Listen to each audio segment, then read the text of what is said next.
UPK, who and West. Babylon is falling to rise no more again. Babylon is falling. Freedom is here, my friend, not just part of the nation. YAHANNA never come bring peace in start of the vision. Don't put your trust in the riches and wealth, guns are ammunition. Just the last statutes and commandments, we make the decision to keep them with precision. Just part of the nation. Daniel get a vision, him see the black Christ, it wasn't a white depiction. No allegiance to Rome nor its regions, come out them religion if you want be a free man. Cause the deacons them full of demons, same situation with Rasta with Islam. Only beacon of hope for your lean on is UPK and the General YAHANNA. Every fowl of the ear, every beast of the field, every creeping thing we creep on land, every mouth of the clear, loud and clear. YAHANNA is a black man who have ear, let him hear. Time to prepare, spiritually separate from Babylon. We no weak, we no fear, we no tear. Guns are the mic, but him and are just part of the nation. YAHANNA never come bring peace in start of the vision. No put your trust in the riches and wealth, guns are ammunition. Just the last statutes and commandments, we make the decision to keep them with precision. Just part of the mission, send evils and curses on the horse sitting on the beast and all churches. America fall, them deserve it. Rome get defeat, history repeat, another first days. Hey, 400 years they work with, then desert with, then turn round and call we worthless. But now the COVID lurking, them hurting, and then the doctors and nurses. Hey, one day the building of it turn after the long journey. No care much money you a earn if you still want Babylon burn. One day the building of it turn after the long journey. No care much money you a earn, hey, I just part of the mission. YAHANNA never come bring peace in start of the vision. No put your trust in the riches and wealth, guns are ammunition. Just the last statutes and commandments, we make the decision to keep them with precision. Just part of the mission. Baby, no listen to no fake news, them can't.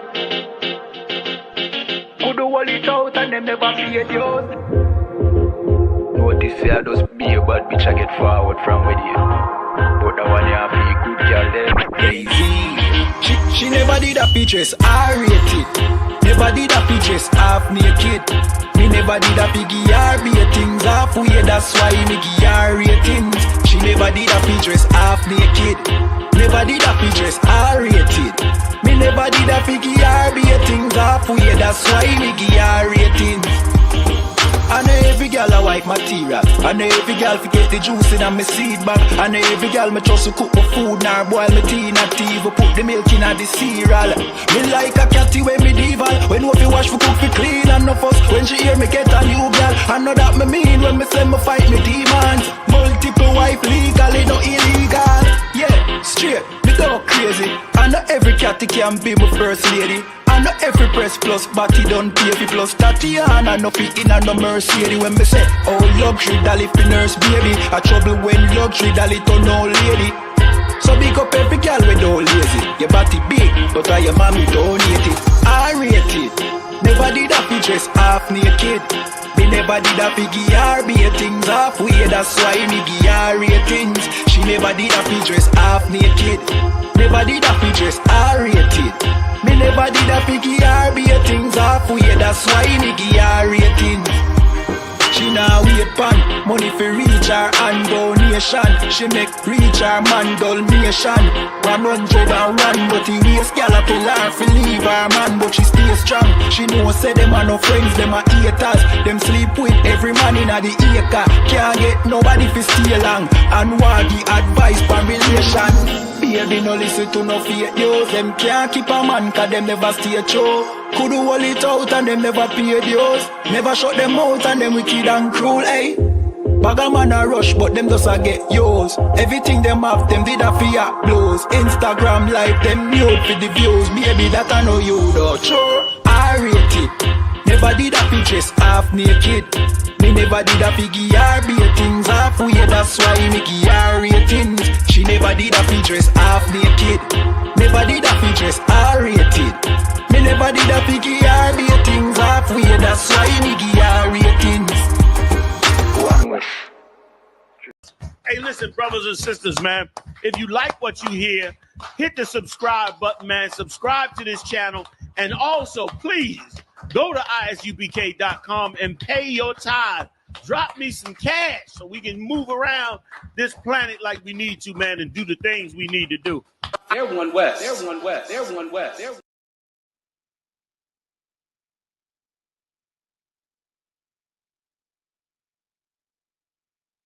Officer Baraki Allah, Priest Officer 500 Baraki Allah, with the I.S.U.P.K, which is the Israelite School of Universal and Practical Knowledge, started out on 1 West, 125th Street, Harlem, New York, under Commander John YAHANNA, right?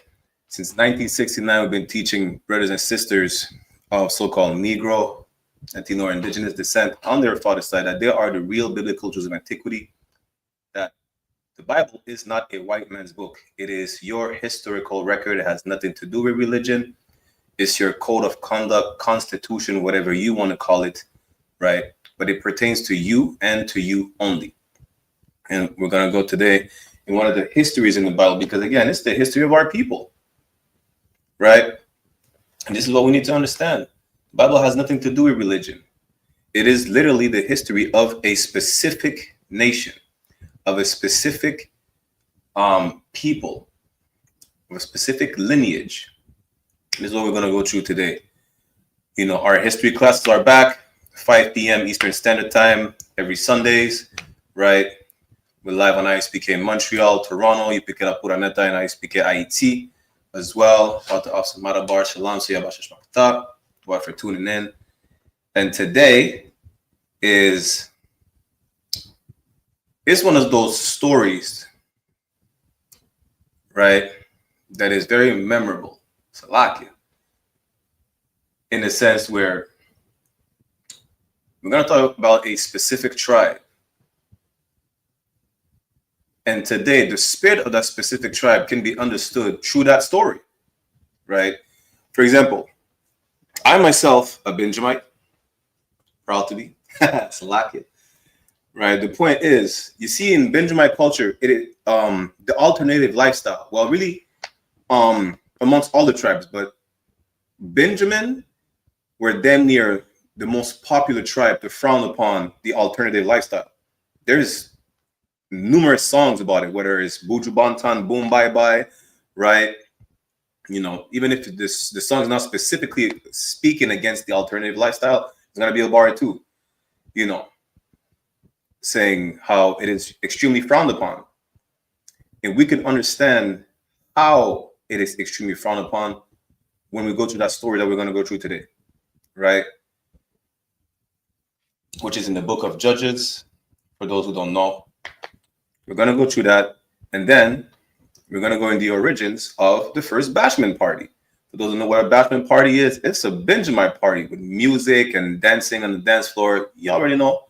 We play dancehall, you know, we wind up and ting. Some of us play zouk, which is French Benjamite music, soca, calypso, whatever the case is. And this is all biblical. It is all biblical. This is what we're going to go through today. This is what y'all going to understand. So lock it 1 second. Karawa Khan, sir. I'm going to send you the link right now, Officer Madabar. Just y'all bear with me 1 second. But we're going to go through that story. You're going to understand how a lot of the Benjamite culture Well, Benjamite culture is just biblical in the first place. How we party, how we dance. That's Israelite culture, right?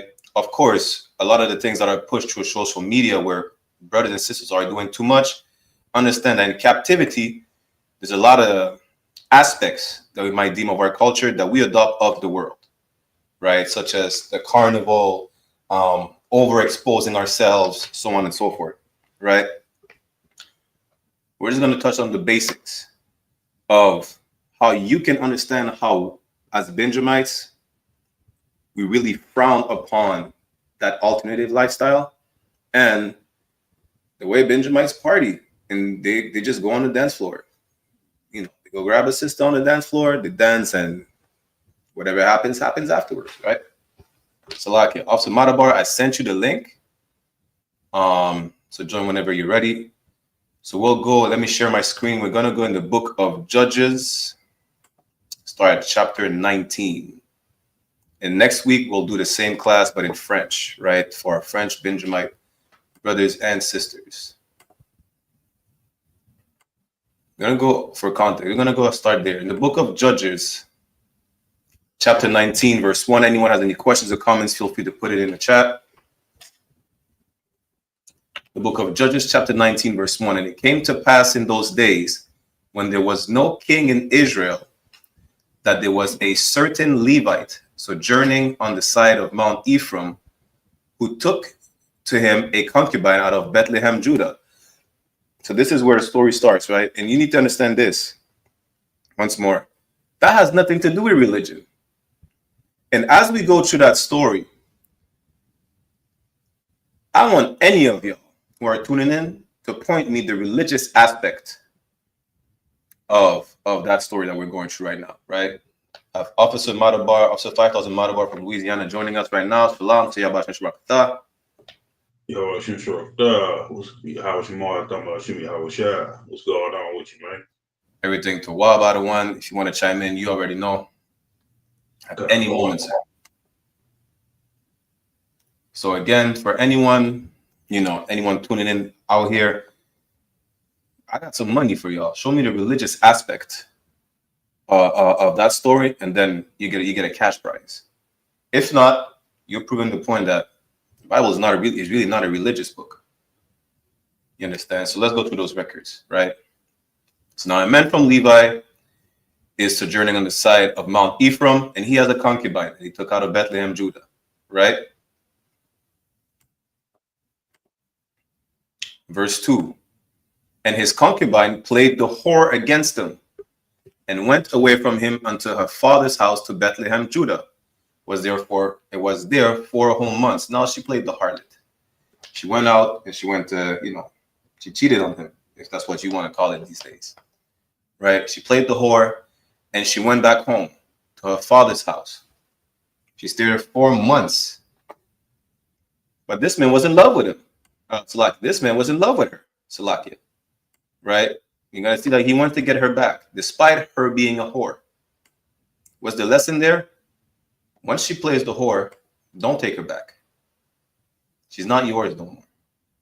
But, again, he loved her, and then he went back for her. Verse 3, and her husband arose and went after her, to speak friendly unto her and to bring her again. He went to speak sweet to her, to bring her again. It doesn't matter if he didn't care if she called it 1, 2, 3, 4, 5 other bodies. You understand? He was so in love with her that he said he's going to take her back regardless. So he went on and said, nah, I'm going to go get her back. Going to bring her flowers and chocolates. He's a Levite. He's going to bring her some cremas. You understand? It's a lucky. The point is, he went out to do the most to bring her back. Having his servant with him and a couple of asses. And she brought him unto her father's house. When the father of the damsel saw him, he rejoiced to meet him. So he went out with the donkeys. That's what an ass is in the Bible, right? It's an old English word for donkey. So he meet her father, and then he was happy to see, so he's the man, right? He's the man I gave her to. Verse 4, and his father-in-law, the damsel's father, retained him And he abode with him 3 days. So they did eat and drink and lodged there. So he stayed by her father's house for a good minute, right? We're going to skip a few verses because you're going to see that he stayed there for a while. You know, at some point, he told the father, well, I can't stay any longer. We're eating, we're drinking. It's fine, but I gotta go. Right? Let me jump down to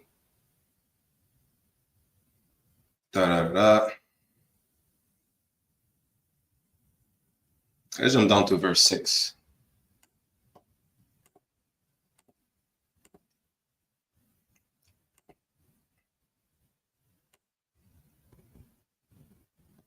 Salakia. I thought, no, we could read verse 5. That's too up. Judges chapter 19, verse 5. And it came to pass on the 4th day, when they arose early in the morning, that he rose up to depart. So he's ready to go. He's ready to leave, right? And the damsel's father said unto his son-in-law, comfort thine heart with a morsel of bread, and afterward go your way. He said, chill out for a second. Don't leave. Don't be so hasty to leave. Don't be quick to leave, right? Just chill out for a second, eat some food, you know, chill. Let's enjoy the time, right? It's not like I'm going to see you every day. You're not going to be back in a month. You're going to be on your way, sojourning to wherever you're going to leave with my daughter. I'm never going to see her again anyways. Just chill for a minute. He said, Karawakan. Verse 6, and they sat down and did eat and drink, both of them together. For the damsel's father had said unto the man, be content, I pray thee, and tarry all night, and let thine heart be merry. They're having a drink, you know, they're chilling, they're eating, but the father is just, at this point, in his mind, like, yo, he's trying to keep me there, you know. Verse 7, and when the man rose up to depart, his father-in-law urged him. Therefore, he lodged there again. See, that's why he's going to tell the father afterwards, listen, I got to go. Like, I stayed there 3 days, eating and drinking. That's 12. I'm about to leave. You want me to stay another day, eat and drink? You know, that's 12. Now, another day again, kind of get on my nerves. I got to, hey, Salaka, but I got to go, sir. And he arose, verse 8, and he arose early in the morning on the 5th day to depart. And the damsel's father said, comfort thy heart, I pray thee. And they tarried until afternoon. They did eat both of them. So, Laki, let me jump down to verse 10. You guys see, the whole point is that his father is just, you know, telling him, yo, just stay another day, just stay another day, just stay another day. The man said, I ain't staying another day. Judges chapter 19, verse 10. But the man would not tarry that night, but he rose up and departed and came over against Jebus, which is Jerusalem. And there were with him 2 asses saddled, his concubine also went with him. So he said, listen, at this point, the father would have told him, yo, stay a whole month. The man said, La, I'm just leaving because I got to go. Let me get my wife, which is what a concubine is. It's just a wife at the end of the day. You know, it's no different. I mean, the only real difference as far as a concubine and a wife, right, is that he didn't go to her father to get her, in a sense where you see when Israel had civil wars, which would basically part of the story we're going to get into, they would keep the women. Those women they would acquire after the Civil War, those would be concubines. Where they didn't go through the whole protocol of going to the father's house, so on and so forth. They has no father to go to. They already killed the fathers. That's really the big difference between a concubine and what you would call a wife. It's still a wife, though, right? Salakia. Verse 11.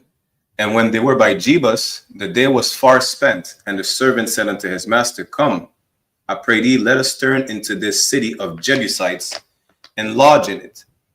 So his servant told him, yeah, listen, we'll stay by the city and we're going to take a break there. right? But the city was inhabited by Jebusites, which were heathens, right? And see what the master says. Verse 12, and his master said unto him, we will not turn aside hither into a city of strangers, right? He said, La. The Levite brother said, La, we're not going to stay in a city full of strangers. In that context, it's a city of heathens. We're going to keep going. If we got to stop somewhere, we're going to stop where our brothers are, right? Who knows what's going to happen in the city of heathens? They're going to rob us. They're going to kill us. They're going to, sexually assault my wife, my concubine, steal my possessions.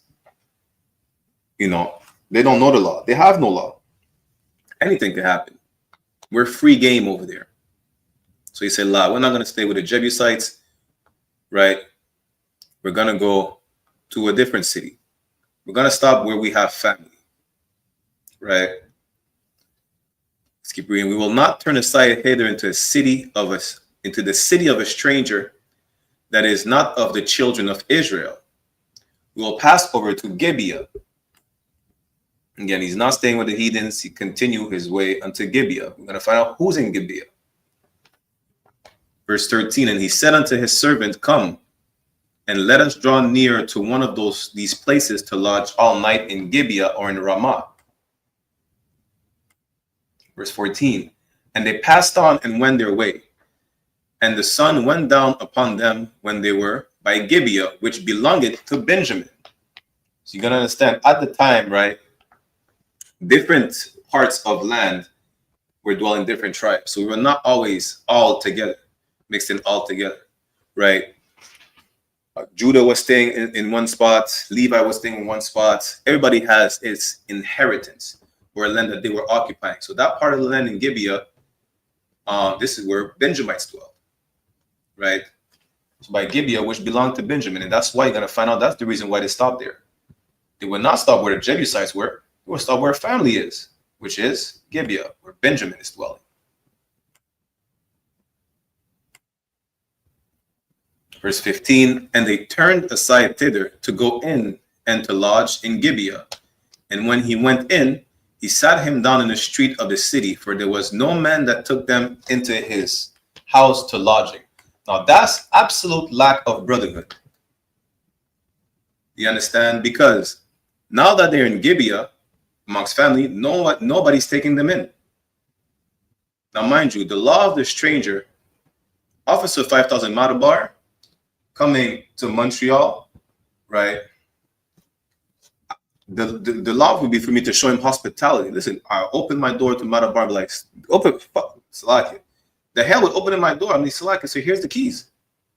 Take the couch, open the fridge. That's my house is your house. You understand? Officer Madabar will be a stranger in my zone. A non-heathen stranger. An Israelite that is away from home, right? So now the law of the stranger is that we would have to take care of each other. Let's say I would go down to Louisiana now and vice versa. That would be the same thing. You understand? But you see there, that was absolute lack of brotherhood, because Benjamin was like, nah, nobody's taking them in, barely acknowledging him. This man's right here sitting in the middle of the street like, what's going on? Where am I going? Wagwan.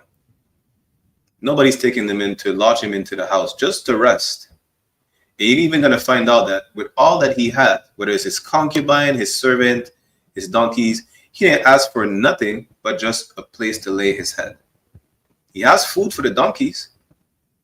He didn't ask for food or water, or a meal. Let me just take a break. We've been traveling for so long. Let me just take a break. But nobody would take them in until one man did.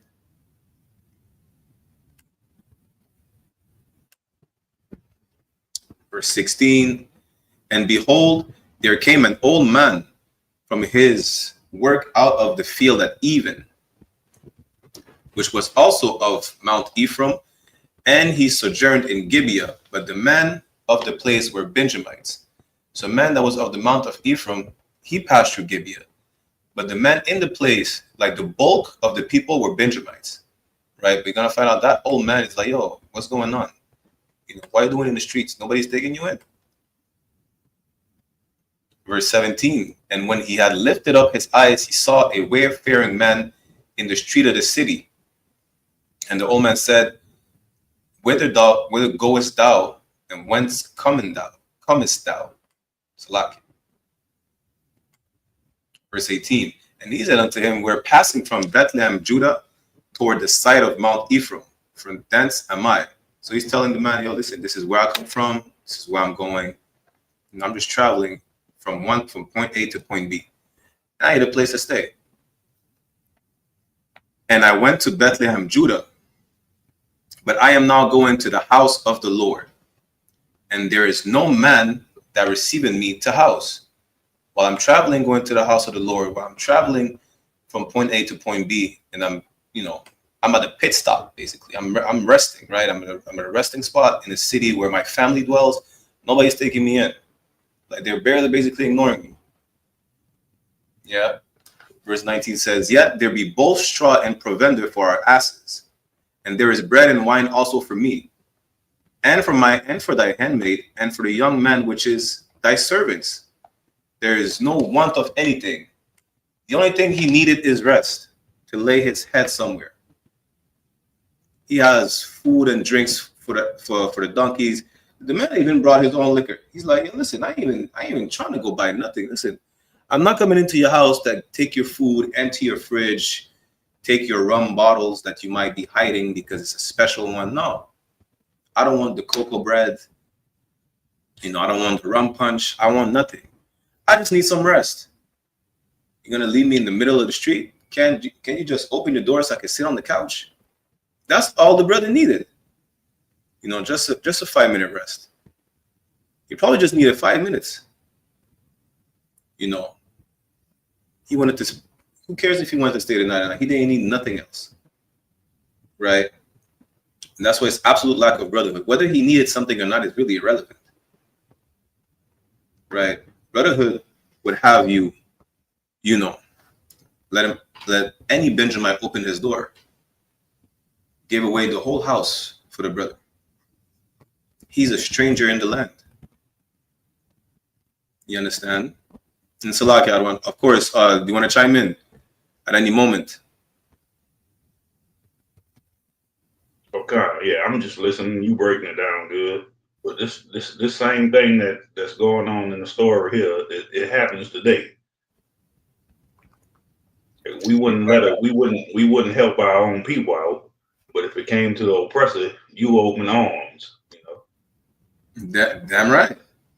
Listen, you always want to talk about, well, I can bring niggas around, but you want to invite all the white people to the cookout. This is cookout season. No heathens allowed. Just know this.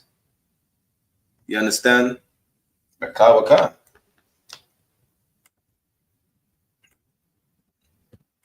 We go to verse 20. We're gonna get into. You're gonna find out that this is where the I don't want to say, for lack of better, the action starts, but this is where a turn for the worse starts. And I'm saying that, but really, it's a turn for the worse as far as for Benjamites. You're gonna see how damn.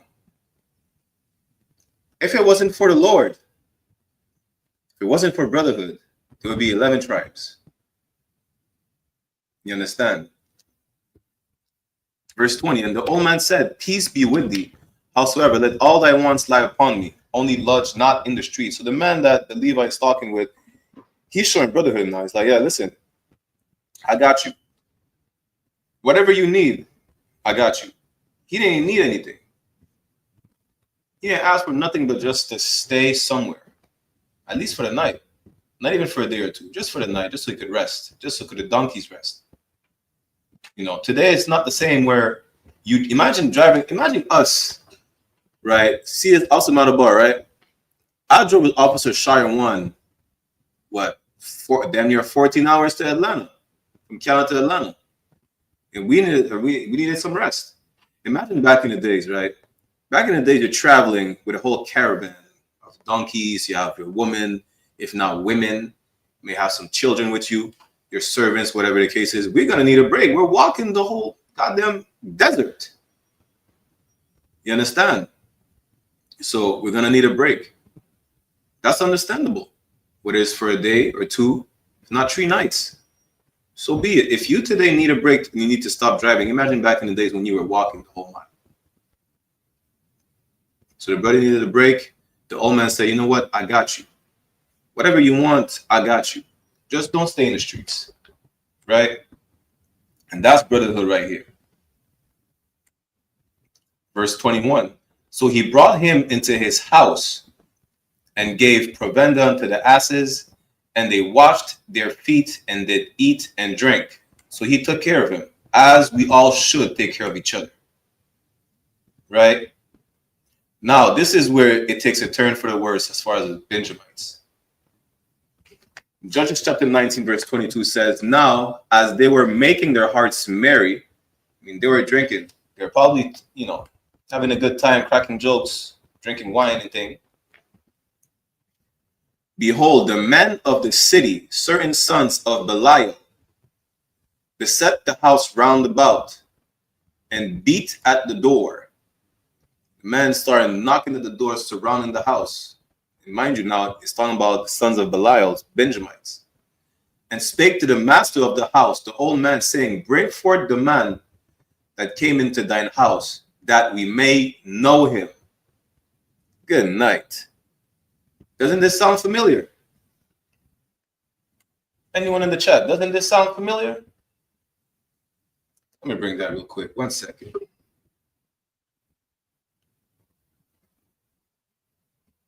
See, this is the thing.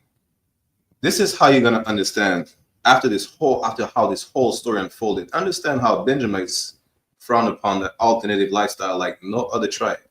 We're down here famous for that. Let's go to Genesis chapter 19 real quick. Genesis chapter 19, start at verse 1, right? Because it's specifically on topic. This is just to refresh your memory how this sounds familiar. The same thing these Benjamites said. They said, what? Bring forth the man that came into thine house, that we may know him. Let's go to Genesis chapter 19, verse 1. Where it says, and there came 2 angels to Sodom at even, and Lot sat in the gate of Sodom. And Lot, seeing them, rose up to meet them, and he bowed himself with his face towards the ground. So that's back in the days of Sodom and Gomorrah. Lot is meeting the 2 angels, you understand, that came to the city, right? Verse 2 said, and he said, behold, now my lords, turn in. He said, I don't want you, come in. I pray you into your servant's house, and tarry all night. Wash your feet, and you shall rise up early and go on your ways. They said, nay, but we will abide in the street all night. Just the same scenario. What? Lot was like, no, y'all not staying outside. Y'all are coming in. I got y'all. This is the hospitality I will show you. Right? I can't leave you out there all night. I can't leave you out there in the streets. Watch. Verse 3, he said, and he pressed upon them greatly. He's like, y'all are coming in. I'm not leaving you out here in the streets. You understand? Even though Lot is not an Israelite, right? But it is our culture to be like, nah, listen, you're hungry, you ain't got money, you don't want to ask me for nothing. I'm not gonna ask you if you're gonna ask. I'm gonna ask you if you want something. I'm just gonna buy it and like, listen, you want to save it for later, save it for later. But I'm not leaving you starve. I remember this at the Passover, we had nowhere to stay for the first night. My brother Kodam was like, yo, listen, you're staying on my Airbnb. Most High Christ. This is not the Passover. There's nobody who has nowhere to stay. Ever. Whether it's in the hotel or Airbnb or whatever the case is, you're staying somewhere. Like, brotherhood, you don't understand. There's no option in following the laws. It's mandatory. It's dangerous. You see how it says the laws will be written on our hearts. You're not even gonna have to think twice. It's like, listen, it's your nature. It's not even second nature. It's first nature to be a brother. You understand, right? So just to give you an example. Now Lot is telling them, just like we would, again, You're not staying outside. You're coming in. You're resting your head. You're taking some food. Open my fridge. Officer Zabadia, I think that was 2-3 years ago, right? He stayed at my house for like a week and a half. Officer Zabadia had the whole house to himself if I had to. I'm leaving Officer Zabadia. I said, Salaki, the door is wide open. The fridge is yours. You cook in the kitchen. Go ahead. Y'all asked Officer Zabadia. I said, I would never ask for nothing in return. You understand? I was about to stay at my house for a week and a half. You know, he came to visit me. He stayed at my place for a week and a half. I'm like, Most High in Christ. Well, the house is yours. You know, Ruby, that's your dog for a week and a half. Take care of it. Select it. You know, the point is, nobody is left with nothing. Brotherhood is a weapon. Brotherhood is a currency. It's our way of life. I don't like to say second nature. It's first nature to be a brother. And sisterhood is synonymous with brotherhood. You understand? An example is like, you see a sister stressed because the kids are stressing the hell out of her. You're gonna go to her like, sis, are you tawab? You want me to take the kids for a second so you could just rest, take a break. You know, that's how we operate. Sisters watch other sisters' kids during the black party. Not everybody is going to the black party. Some sisters are volunteering and say, I'm gonna watch the kids, so you take a break. You have these kids 364 days a year. You take a break. That night, I watch the kids, you take the break. You understand? Sisters are exchanging unleavened bread recipes. Most High in Christ. Don't shy away from asking a recipe to a sister. You know, some sisters make some amazing unleavened bread. I had the best unleavened bread this year, right? Ask the sisters, what is the recipe? What is the secret? My husband always complaining, you know, and I heard you make some damn good unleavened bread. Can you teach me? Y'all teach each other how to make the unleavened bread. Y'all teach each other how to sew. You know, matter of fact, you offer your services. Say, any sister who needs help, I'm there. I could teach you how to sew. I'll teach you how to make a garment for your husband, for your kids, for your zone. Right. You understand? So like I said, you're saying it's heavy because Negroes in the world, you could have no money and come in there, man, need a place to stay. They be looking for something that first week. You ain't buying no food. You ain't giving me nothing on the rent. I only been here a week. I told you I lost my job. I ain't got nowhere to stay. I'm homeless. And sisters do the same thing. I'm watching them kids for the whole week. They ain't bought no food or nothing. You know the sister ain't got no money for none of that. This is what they teach you in the world. But when you got real brotherhood and sisterhood, you're going to do exactly how you explained it. Khan, damn right.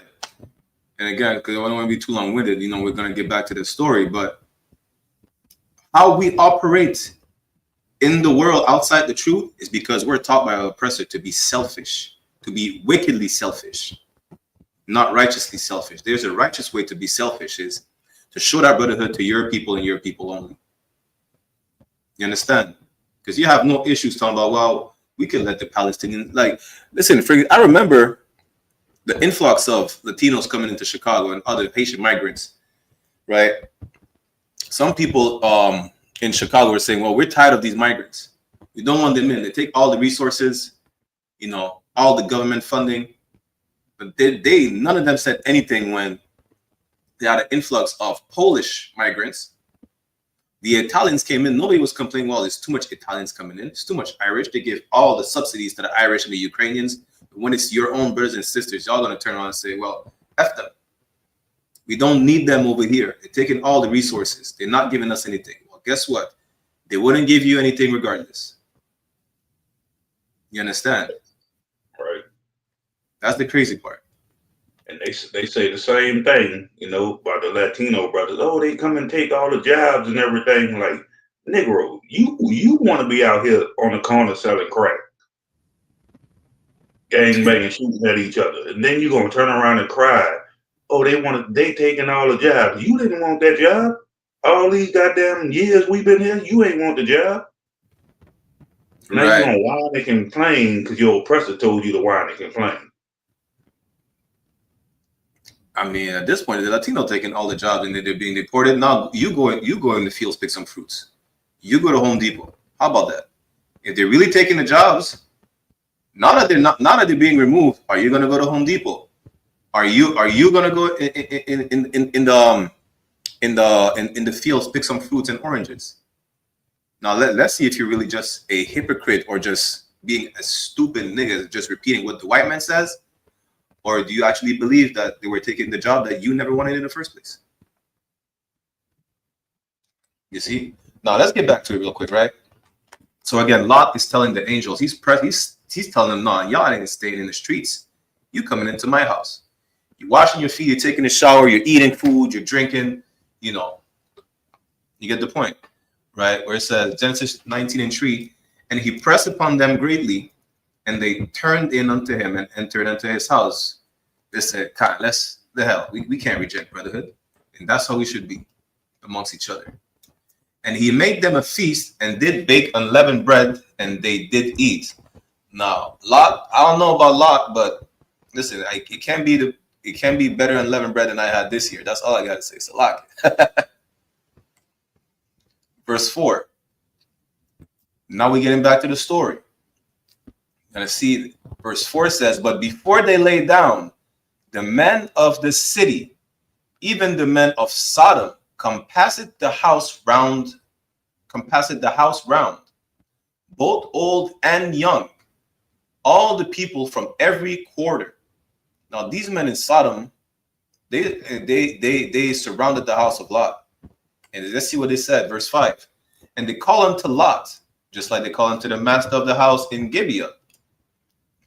And they said unto him, where are the men which came into thee this night? Bring them out unto us, that we may know them. For those who don't know, you see when it says Adam knew his wife, it means Adam had sex with his wife. That is how you know someone in that sense, biblically. Some people make jokes about it. Listen, Benjamite, good night. Listen, Benjamites have some crazy bars for the shorties. I heard a brother said, yeah, I'm trying to get to know you biblically. I was like, good night.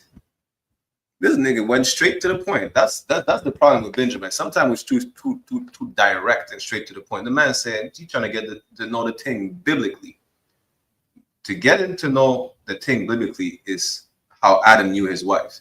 Is how these men were trying to get to know the angels.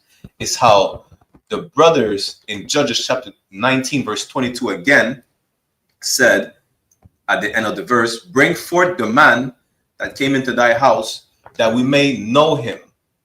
Now, it was great folly and horrible, disgusting, nasty sin that they were about to commit. Just the thought of acting on it. Listen, Lord be with you.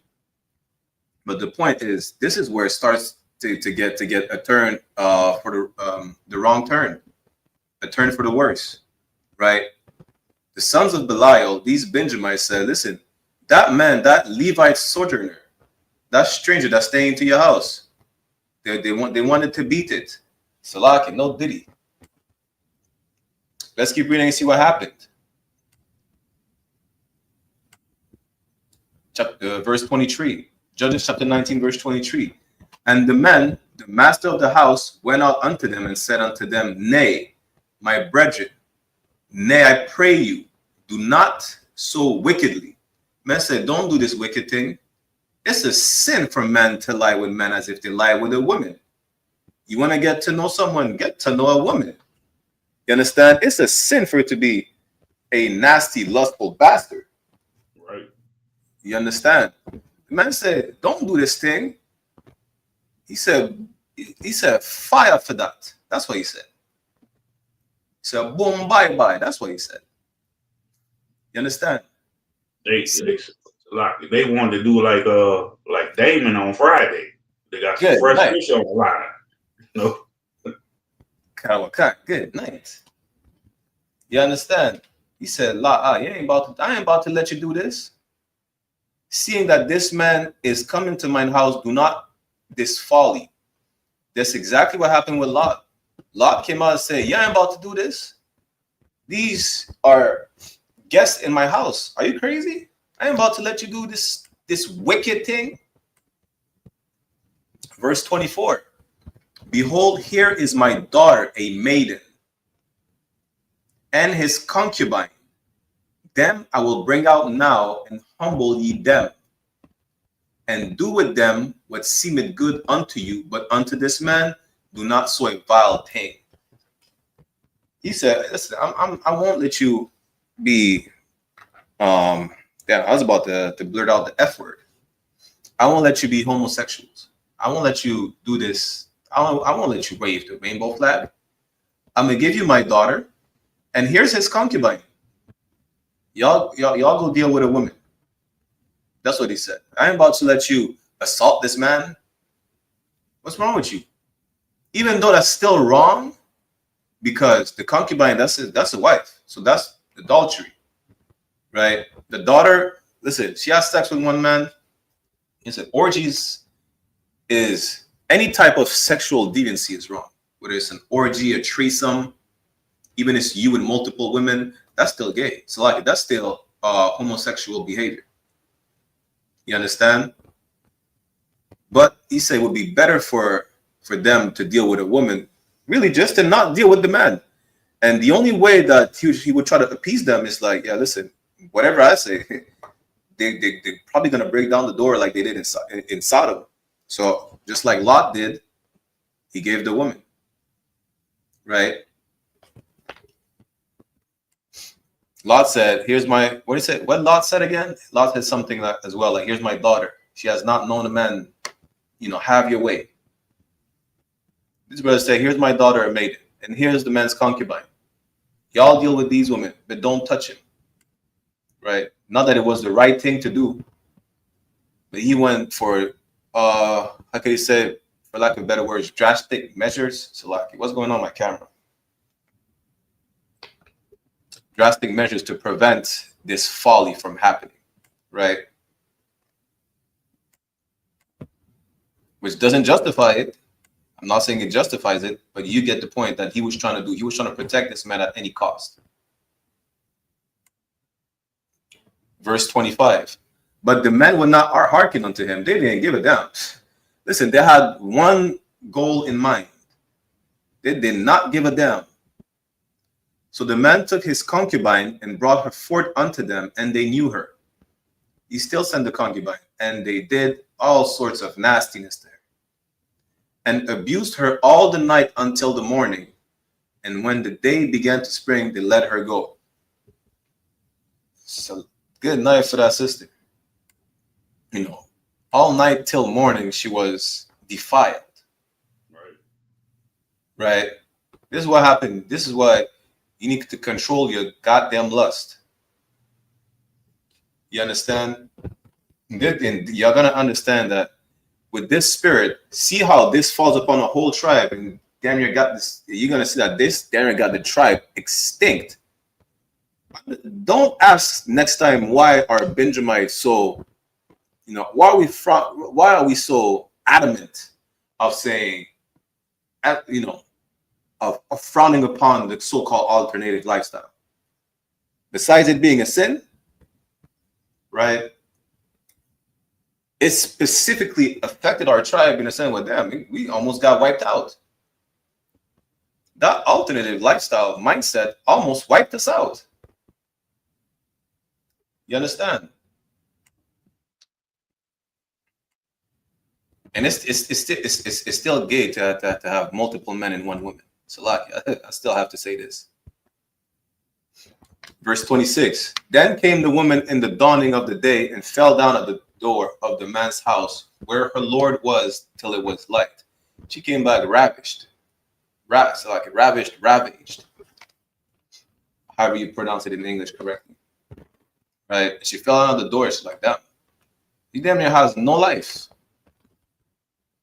Verse 27. And her Lord rose up in the morning, the Levite man, and opened the doors of the house and went out to go his way. And behold, the woman, his concubine, was fallen down at the door of the house, and her hands were upon the threshold. She ain't even standing up. She ain't even sitting down. She's done for. And he said unto her, Up, and let us be going. But none answered. Then the man took her up upon an ass, and the man rose up and got him unto his place. She wouldn't even get up. He had to get her up and put her on the donkey's back. Right? She can't even stand up no more. She's done for. And he knows, and that's the same woman that he said, no, listen, she cheated on me, but I'm gonna still get her back. I'm a fight to get her back. Even though she cheated on me, he got her back. So what? Just to lose her again? Good night. Verse 29. And when he was coming to his house, he took a knife and laid hold on his concubine and divided her. She dead. That thing killed her. Listen, what did it say, Salaki? So what's that precept again? Rape is like taking a life. Right. Sexual assault is like taking a life. You know, whether she cheated on him or not, it doesn't justify what happened to her. Of course, don't be out here cheating thinking, you're not going to get any consequences from the Lord. But the point is, it doesn't justify what happened to her. Right? That was a wicked thing that was done to her, regardless.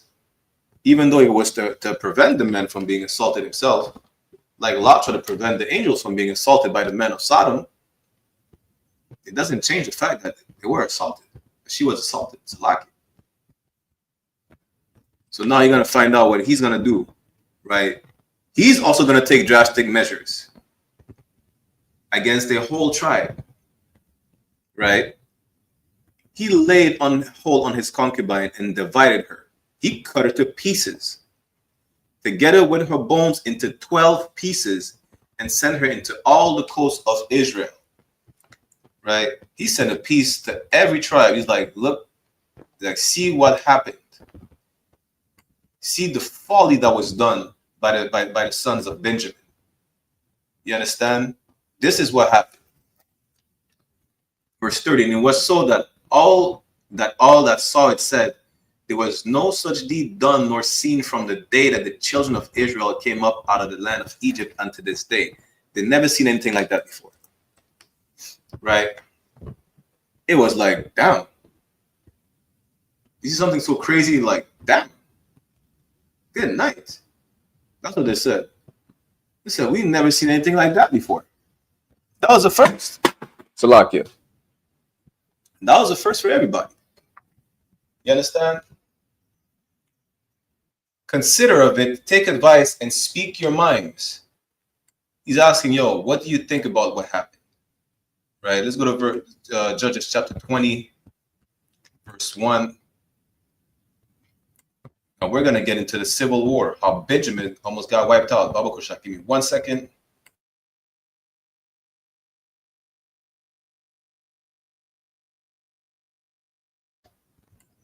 Salakia. Judges chapter 20, verse 1.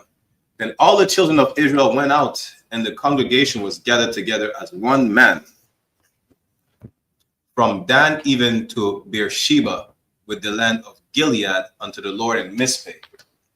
And so they're gonna have a council, like, this was crazy. We can't let that slide.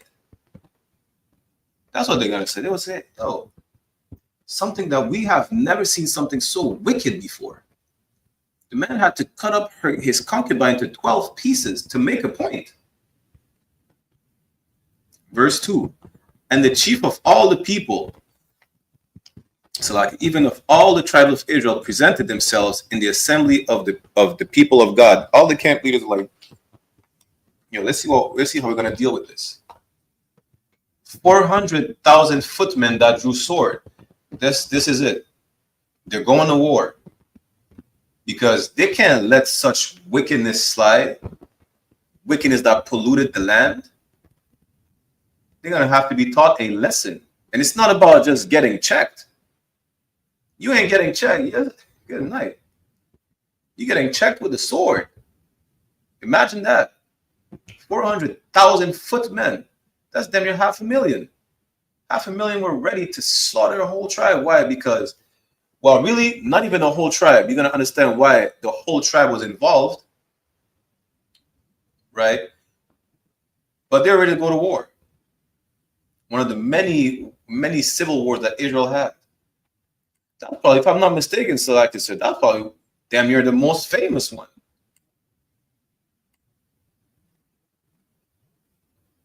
Verse 3.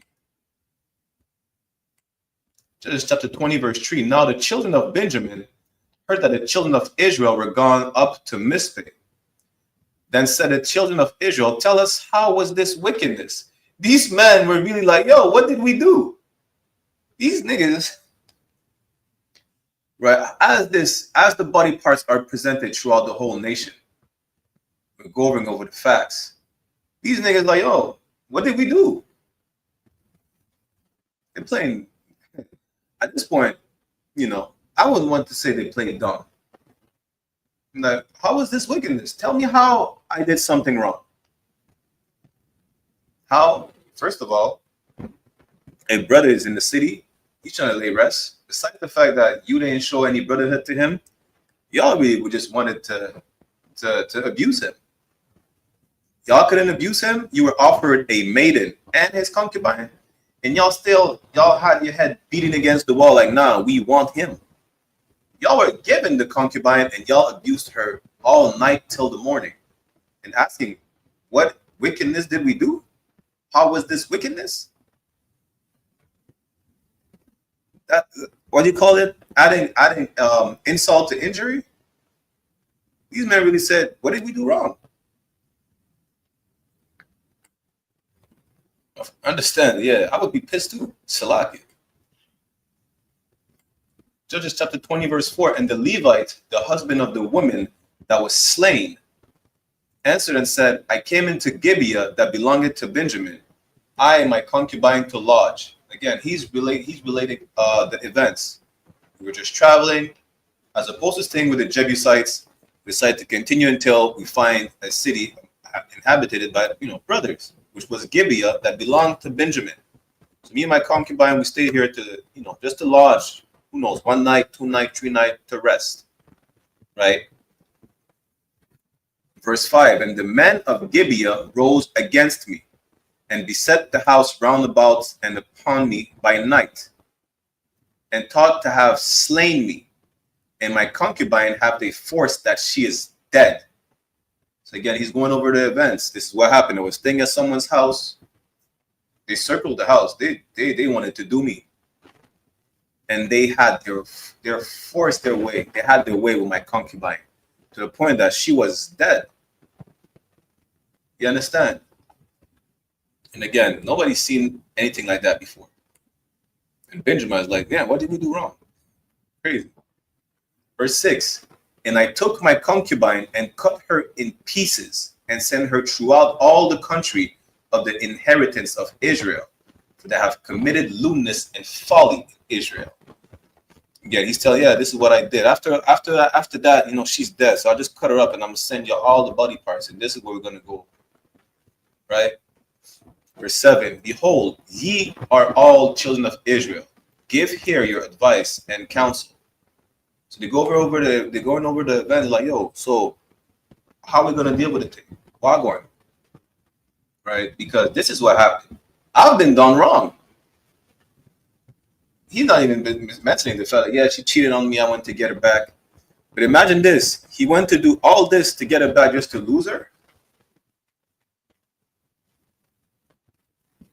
You understand? Imagine how pissed he is. Like, damn, I went to get her back and not, she's gone. Ain't no getting her back now. Even then, imagine as a man, it's like, you're defend. You know how one of the worst things for a man to be is to feel powerless. Man could not do anything to protect her. And it's like, damn, I've been done wrong. My wife is gone. And these niggas like, well, what did we do? I think it's cluelessly stupid.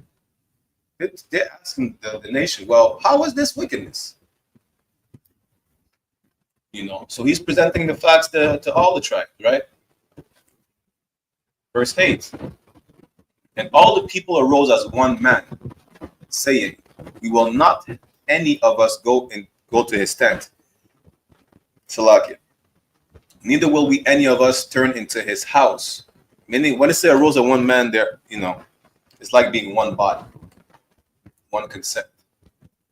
They've been presented the facts from him as he went over the story again, right? And this is what they're going to say. Verse 9, but now this shall be the thing which we will do to Gibeah. We will go up by lot against it. So this is the council. This is yo, listen. So this is what happened. All right, no sweat. We'll go to Gibeah and we'll render judgment over there. We will make you right. We will make you right. You know. Well, I forgot how to say it in English correctly, right? I think it's not we will make you whole. I think it's going to make you right. The point is, they're going to pay for what they did. Now, let's see how it involves the whole tribe of Benjamin. You understand? Because not the whole tribe did so wickedly. Only a few men. But let's see how it involved the whole tribe of Benjamin. How the whole tribe almost got wiped out. Don't forget, we're getting to the part where this is the origins of the first Bashment party. We didn't get to the party yet. Just bear with me a few more verses, right? You understand this. It could have been only 11 tribes remaining if it wasn't for the Lord and brother. Judges chapter 20, verse 10. And we will take 10 men of 100 throughout all the tribes of Israel, and 100 of 1,000, and 1,000 out of 10,000 to fetch victual for the people, that they may do when they come to Gibeah of Benjamin, according to all the folly that they have wrought in Israel. They lifting up a whole army.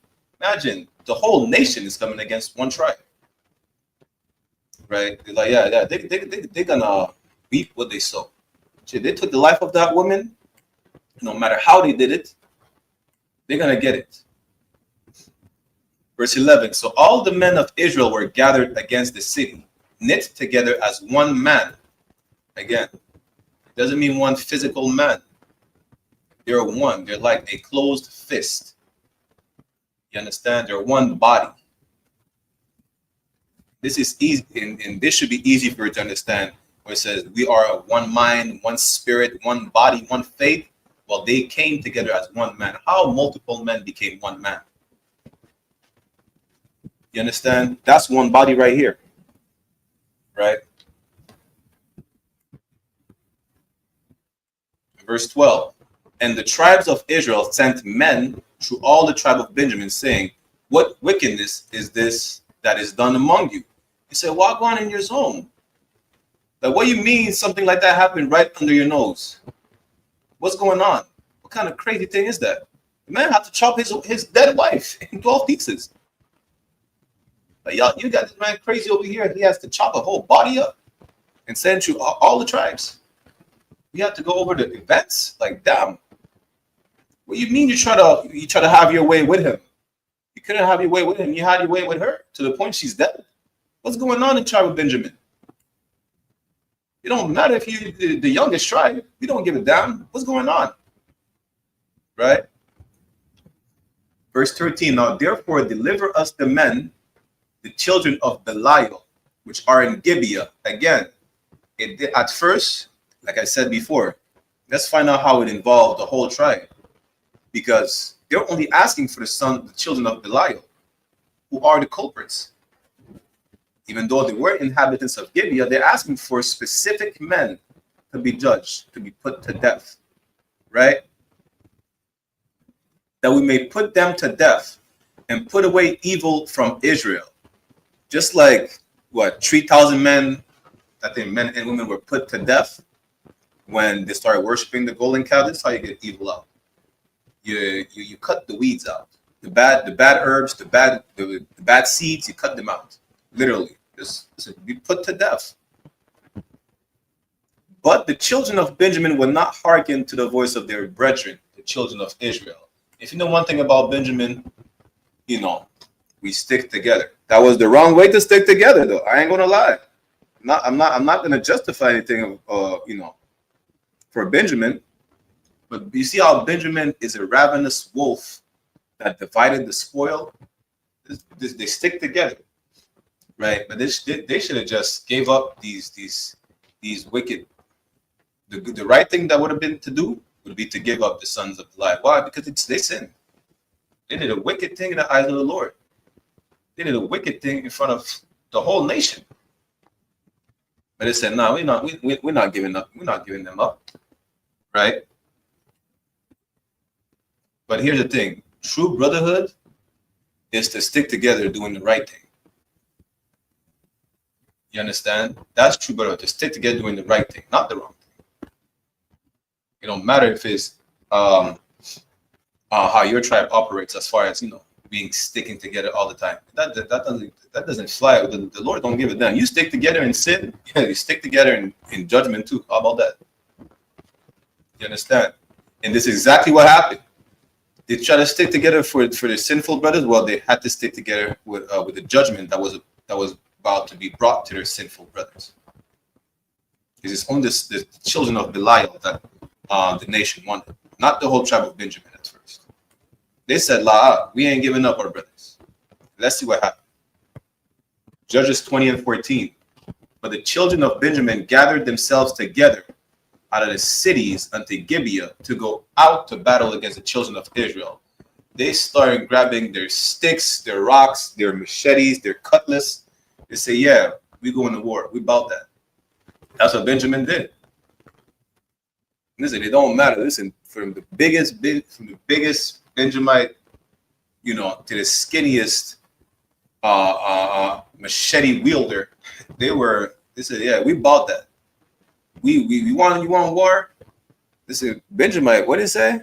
They played Vibes Cartel. We're not afraid of nobody. That's what they did. Salaki. You understand? Of course, in the wrong spirit. Why? Because now, first of all, they said to the nation, "Well, what is the wickedness that we did? What did we do?" Now that everything's been established, we won the sons of Belial, those who committed that wickedness. They said, "We're not giving up nobody. We're going to war." And let's see what happened then. This is how the whole tribe got involved. Right? Judges chapter 20, verse 14 again. But the children of Benjamin gathered themselves together out of the cities unto Gibeah to go out to battle against the children of Israel. Verse 15. And the children of Benjamin were numbered at that time out of the cities 26,000 men that drew sword, beside the inhabitants of Gibeah. So besides the brothers in Gibeah, there were about 26,000 Benjamites with cutlass, which were numbered 700 chosen men. And in Gibeah only, about 700 chosen men. Well, 700 men, you get it? Verse 16, among all this people, there were 700 chosen men left-handed. Everyone could sling stones at an hair breadth and not miss. Listen, a left-handed Benjamite is dangerous. Left-handed Benjamite freed us from the Moabite captivity. Right? We're catching you unexpectedly, slinging these stones at lightning speed. Right? With perfect accuracy. Let's keep reading.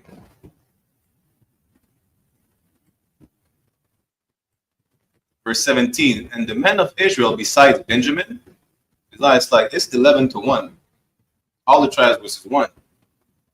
Were numbered 400,000 men that drew sword. All these were men of war.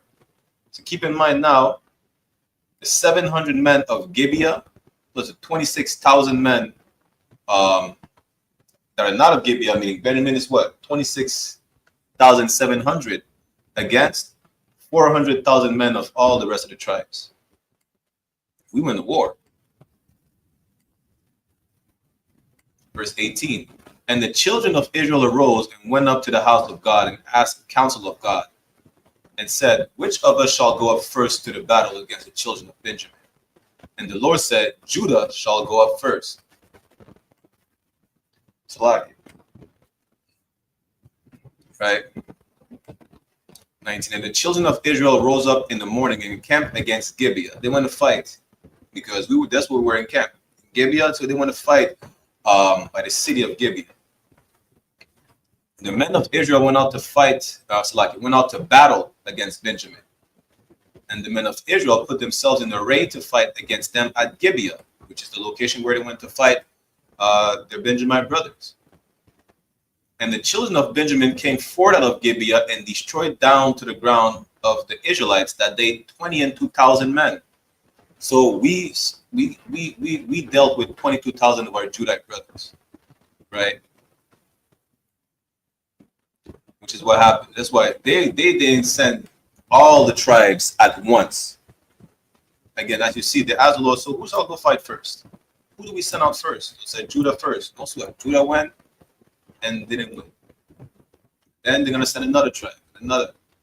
To the point where, listen, they're gonna have to send all the tribes against us. Unfortunately, damn near wipe us out. Verse 22. And the people, the men of Israel, encouraged themselves and set their battle again in array in the place where they put themselves in array the first days. They're going to put themselves in the same spot where they went to fight Benjamin by Gibeah, right? Salakia. Verse 23. And the children of Israel went up and wept before the Lord until even. Why? Because they lost 22,000 men. They took a loss, so now they have to replan the whole thing. It's like, yo, what we do now? You understand? What's the next move? How do we deal with that? Because damn, they're only 26,700. We're 400,000, and they killed 22,000 of us. So what's the next move? And asked counsel of the Lord, saying, shall I go up again to battle against the children of Benjamin, my brother? And the Lord said, go up against them, because we know we're brothers. We're the same people. We're brothers. It's like, damn, I'm gonna have to kill these brothers. Unfortunate.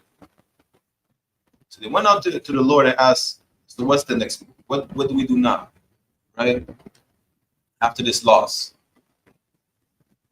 And the children of Israel, verse 24, and the children of Israel came near against the children of Benjamin the second day.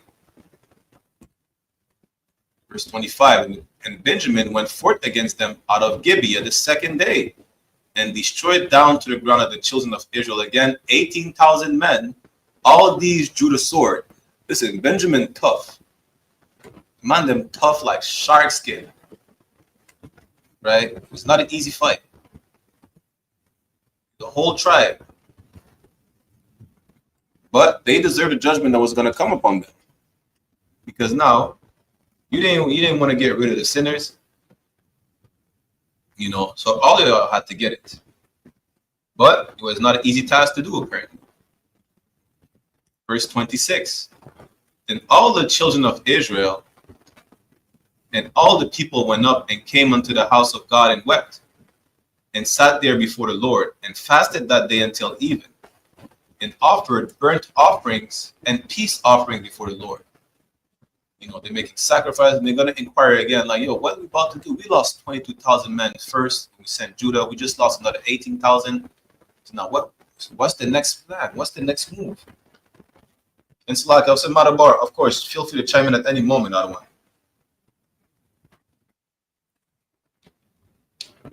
Judges chapter 20, verse 27. And the children of Israel inquired of the Lord, for the ark of the covenant of God was there in those days. We still had the ark in those days, and they inquired, yo, so what are we doing now? Right? Verse 28. And Phinehas, the son of Eleazar, the son of Aaron, stood before it in those days, saying, shall I yet again go out to battle against the children of Benjamin, my brother, or shall I cease? At this point, we're just losing men. Like, you know, do we have to go keep fighting? Or should we stop? It's still our brother at the end of the day. It's like, and the Lord said, go up, for tomorrow I will deliver them into thine hand. The Lord said, don't worry about it. I got you. I'm going to be fighting with you. I'll make sure they don't win this time. You know, forget about the loss. This time, the tables are going to turn. Don't worry about it. That's what the Lord said. Verse 29, and Israel set liars in wait round about Gibeah. You see when it says to lie in wait, right? Like a predator lies in wait for his prey. When you hide behind a spot, what they call it? In Call of Duty, they call it camping. You hate campers, well, the campers lie in wait. This is what lying, when it said liars, they're lying in wait. They're just waiting round about Gibeah, around the city, right? Hiding in strategic spots to catch Benjamin by surprise. Verse 30, and the children of Israel went up against the children of Benjamin on the third day and put themselves in array against Gibeah as at other times. So they're doing this, you know, they're doing similar plans, similar tactics at other times. The only difference that now they have men lying in wait at certain strategic spots who will catch Benjamin by surprise. And the children of Benjamin, verse 31, slack. And the children of Benjamin went out against the people, drawn away from the city. So as opposed to staying by the city, we're taken out of the city. Right? That's the strategic strategy. Why? Because you have men lying in wait around the city that are ready to surprise Benjamin again. And they began to smite of the people and kill as at other times in the highways, of which one goeth up to the house of God, and the other to Gibeah in the field, about 30 men of Israel. Now they're out of Gibeah, they're out of their stronghold. They started to slaughter their brothers like they did before, right? Verse 32. And the children of Benjamin said, they are smitten down before us as at the first. But the children of the children of Benjamin said, they are smitten down before us as at the first. But the children of Israel said, let us flee and draw them from the city into the highways. Let us make it think, you know what? We're running away so they could follow us. But where? Men are lying in wait. Verse 33. And all the men of Israel rose up out of their place and put themselves in array at Baal Tamar. And the liars in wait of Israel came forth out of their places, even out of the meadows of Gibeah. Why? Because that's what this new plan. They had to replan the whole thing, as the Lord said, and catch Benjamin by surprise. Because Benjamin is just killing brothers by the thousands. You know, and they had to be put to a stop. Benjamin had to be stopped, especially considering the fact that they're here to get their judgment. They're here to get checked. Listen, we ain't taking the checking. Yeah, you about to take the checking one way or another. It ain't because you say, I ain't taking the checking, that you're not getting the check. You're not getting checked. You're getting checked with the sword for what the sons of Belial did to the Levites' concubine. Judges chapter 20, verse 34. And there came against Gibeah 10,000 chosen men out of all Israel, and the battle was sore. Right? Because it was, first of all, it's never a pretty thing for brothers to fight against. Then, hey, listen, Benjamin had a hard time this time. 10,000 men. The battle was sore. It was not an easy fight, but Benjamin had to get it. But they knew not that evil was near them. Brothers didn't know that Benjamin was about to be on the losing end of the fight this time. Verse 35. And the Lord smote Benjamin before Israel. And the children of Israel destroyed of the Benjamites that day 25,100 men. All these drew sword. Now keep in mind the numbers that we read earlier. Benjamin is supposed to be out here with what? 26,700 people. Now that day, how many of them died? 25,100 men. Good night. That's damn near the whole army. All the Benjamites were slaughtered that day. You understand? They did a number on Benjamin. It don't matter how difficult the fight was. Benjamin gone. Damn near erased. Verse 36. So the children of Benjamin saw that they were smitten, For the men of Israel gave place to the Benjamites, because they trusted into the liars in wait, which they had set beside Gibeah. Why? Because their plan worked. People were lying in wait, right, by Gibeah, so that's why they pretended to run away. Benjamin was cornered. Then Benjamin was in the middle of the battle. They couldn't go back to the city. These men are right beside Gibeah, lying in wait. They're killing niggas. Yeah, it's a lot. Verse 37, and the liars in wait hasted and rushed upon Gibeah. And the liars in wait drew themselves along and smote all the city with the edge of the sword. Mind you now, the people that were still in Gibeah, they got taken care of by the people who were lying in wait by Gibeah. Right? As Benjamin is being dealt with by the children of Israel with the help of the Lord, right? And the whole army is being wiped out. The remnant that's in Gibeah is getting the edge of the sword by those who were lying in wait around the city. While we were not watching, what's going on behind us, they took care of business in the city. They smote all the city with the edge of the sword. They terminated Benjamin. Almost, a lot.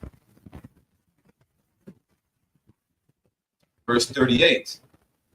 Now there was an appointed sign between the men of Israel and the liars in wait, that they should make a great flame with smoke rise up out of the city. Right? It's like waving the flag. You see in war when people, they bring down the flag, they put theirs. Their sign was to light up the city on fire. Like, yo, this is the sign that, yeah, we took over the city. Benjamin is gone in this city. Blood has been spilled. They didn't want to give the sons of Belial. Well, here's what we had to do. Now, just to show you that mission is accomplished, you'll see smoke coming out of the city. We'll light this whole city up. You understand? Verse 39. And when the men of Israel retired in the battle, Benjamin began to smite and kill of the men of Israel about 30 persons. For they said, surely they are smitten down before us as the first battle. As the men are starting to pull down a bit, Benjamin is still, the rest of the army, out of the 26,000 some brothers, right? Probably just a couple of them, to be honest. It started to slide the brothers up again, chopping them off with the machetes. Like, yeah, you know what? We're gonna turn the tables again. Listen, they killed damn near 90% of us. We still got it. We can still swing a sword.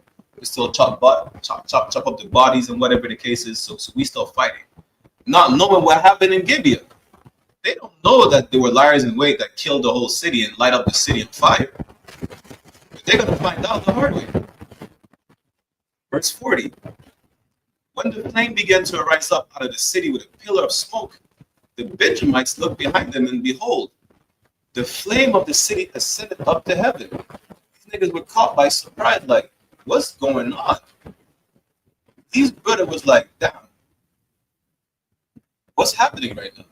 How is even the city on fire? What did we miss? We just got, our army almost got wiped out.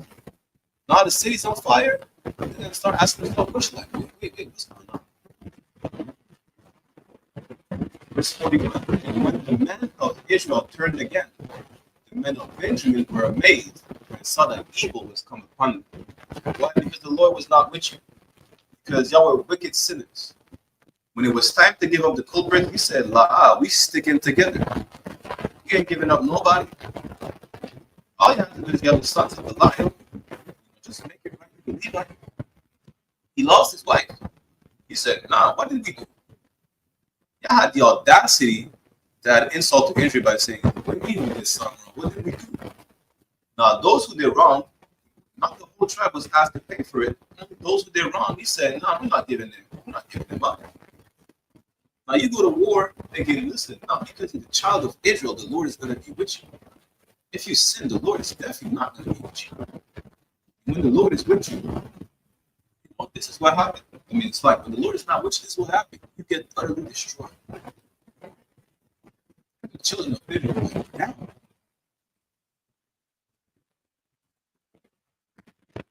So, 1 second. I was notified that I have audio issues. Officer Madabar, can you hear me clearly? Con, I can hear you. Just got a little static coming behind you. Kawakan, Salaki. Is it better now? Con, yeah, I can hear you better now. Kawakan, Salaki. So basically, right, after losing then near 85 to 90% of the whole army, these brothers thinking, yeah, you know what, we still got it. We can still swing machetes. We got this. Not knowing what happened in Gibeah. In Gibeah, the whole city was slaughtered by the brothers lying in wait, right? And they lit the city on fire to let the rest of Israel know, like, hey, when you're about to see this, we accomplished the mission. We took care of business. Benjamin turned around like, yo, Wagwan, where's that smoke coming from? What's going on exactly? What did we miss? You know, that's what it says. And the men of Benjamin were amazed because they cannot understand. We just got slaughtered. We think we got it. Then we turn around and then smoke. Where's my house, my wife? You know, the whole city was erased to the ground because the Lord was not with them. Verse 42. Therefore, Judges chapter 20, verse 42. Therefore, they turned their backs before the men of Israel unto the way of the wilderness. You turn your back to your enemy. This is, you should never do that. Now, when you do it, it's because you run away. You retreat. Yeah, Benjamin was like, damn, we ain't got it like we thought we did. We can't fight like that. What's going on? What's going on back home? But the battle overtook them, and them which came out of the cities, they destroyed in the midst of them. Yeah, they lost control. They thought they still had it. No, they didn't. Right? The battle overtook the brothers. All those who went to fight, those came out of the city, they were destroyed as well. Damn near, you're gonna find out that damn near the whole tribe was wiped out. Verse 43. Thus they enclosed the Benjamites round about and chased them and trode them down with ease over against Gibeah toward the sun rising. The rest of the Benjamites, listen, they were, the remnant were erased and they were chased out. Listen, you ain't coming back to Gibeah. You ain't going nowhere. Now that we have the, damn, what's the word again in English? I be losing my English like that. It's crazy. Now that they have the advantage, yes, now they have the advantage, they ain't letting that go. Are you about to be dealt with? Y'all thought y'all got it. Also, if you got it, come up. Don't run now. You got it, right? We damn near slaughtered 90% of the Benjamite army, and you still got it? Where you going? Don't run nowhere. They're being chased like, yo, listen, y'all gonna be dealt with. Verse 44. And there fell of Benjamin 18,000 men. All these were men of valor. These men of war. These fighters. The real bad man. Yeah? But 18,000 bad man, 18,000 still had to fall down. Verse 45. And they turned and fled toward the wilderness under the rock of Rimmon. And they gleaned of them in the highways 5,000 men, and pursued hard after them unto Gideon, and slew 2,000 men of them. Listen, Benjamin is losing like crazy. Wherever they're running, they can't even hide under a goddamn rock. In the wilderness, they're being chased down by all the tribes because the tables have turned. When the Lord is with you, when the Lord is not with you, you are bound to fail. You're bound to lose, to get defeated, to die. It's exactly what happened to Benjamin. Well, the Lord was not with him in the first place, but the point is, the Lord made the tables turn. You understand? Verse 46. So that all which fell that day of Benjamin were 25,000 men that drew the sword, and these were men of valor. So what? We went from 26,700 to what? Those that were killed with 25,000. Do the math and see how many remain. How many men remain? Because people in the city died. All people in the city were killed. to the point where we didn't even have any Benjamite women no more. Verse 47. But 600 men turned and fled to the wilderness unto the rock Rimmon, and abode in the rock Rimmon 4 months. We ain't fighting no more. At this point, we running high because clearly we ain't got it. Like we ain't got it like we thought we did. Even when 90% of the army dead, it's like, yo, we still got it. No, we don't. We ain't got it. Listen, Benjamin the whole nation is stubborn. If you know a Benjamite, you know how stubborn Benjamin is. Benjamin is good night. The youngest, you understand how we're the youngest tribe. We just got slaughtered and think, yeah, we still got it. You know, yeah, we're left-handed. They ain't got shit on us. Like they ain't got nothing on us. We got it. We could still win this fight. The Lord was not with you. You were never gonna win this fight in the first place. You understand? Judges chapter 20, verse 48. And the men of Israel turned again upon the children of Benjamin, and smote them with the edge of the sword, as well as the men of every city as the beast, and all that came to hand. Also they set on fire all the cities that they came to. It was not Gibeah only. The whole tribe at this point, the whole tribe is getting Gibeah and the cities round about in the land of Benjamin. So they're killing the dogs, killing everything. They're getting erased, getting eradicated. Not leaving one left. Some brothers are hiding in the wilderness at this point. Like, yeah, you know what? We realize we can't fight, and we don't want to die. It was a mistake. Now, yeah, we don't have it the way we think we did. Now, the children of Israel, all the tribes are like, yeah, you know, they're running down of Benjamin in all the cities, and every single city is set on fire, set ablaze. It's burned to the ground. And all we had to do is just listen. First of all, it's not even about all we had to do. It's not even give away the sons of Belial. All we had to do is not sin. That's it. You understand? Even though it's just the sons of Belial that did it, they just had to not do it. All they had to do is control their lust. You understand? Now you gotta find out that the tribe is done for at this point. And this is where we're getting to the first bashment part. Right? Almost done. Judges chapter 21, verse 1. Now the men of Israel had sworn in Mizpah, saying, there shall not any of us give his daughter unto Benjamin to wife. They went to the point where they say, yeah, you know what? We're not giving any of our women to these nasty niggas. Not giving any of our women to these Benjamins. For what? They don't deserve it. You see what they did? You see what they made us do? Never, ever again. As far as, you know, ain't nothing wrong with tribes intermarrying, but we pissed off all the tribes to like, yeah, you're not even going to get my daughter.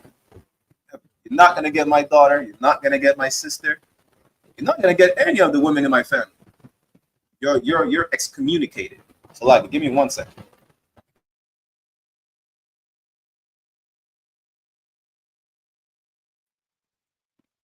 Like, Benjamin was excommunicated.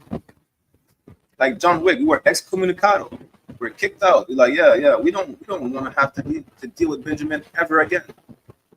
All the 12 tribes, all the 11 tribes, Salakia, like, yeah, you know what? They're not going to marry any of our women. None of them. Verse 2.